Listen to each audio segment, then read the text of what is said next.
What the Pentagon is basically saying to Silicon Valley is if you work with us and you take a wrong step, we will either partially nationalize your company or we will try to ruin your company and burn it to the ground by, designating you as supply chain risk. And so I think it will make a lot of these companies very cautious about working with the government. Obviously, OpenAI has stepped into place here, but I think there will be a general sort of climate of fear. And then I think, that Anthropic has actually, they were the first company to put their models on classified systems.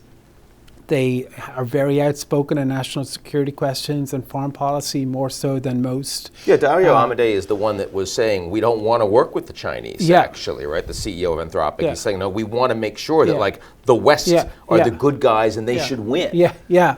I mean, this is the irony, is that Pete Hegseth was saying that they're woke and that it's a woke company, but actually they've been more hawkish than the administration in China and on authoritarianism more generally, and they favored a very strong sort of military and want to get the US sort of up to speed on the use and integrating AI into national security systems.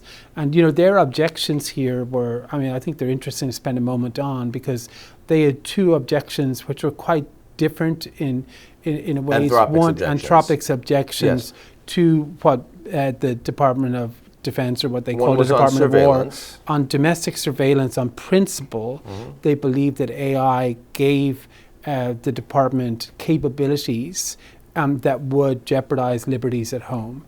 On autonomous weapons, they didn't have a principled objection. They believed that technology was unsafe and not ready to be used.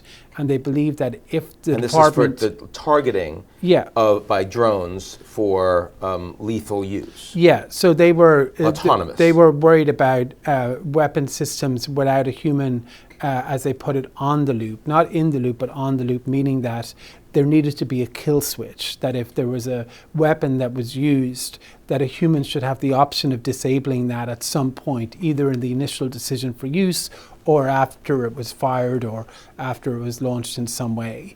And the department, or Pete Hegseth's view, was that that was not legitimate, that should be up to the department.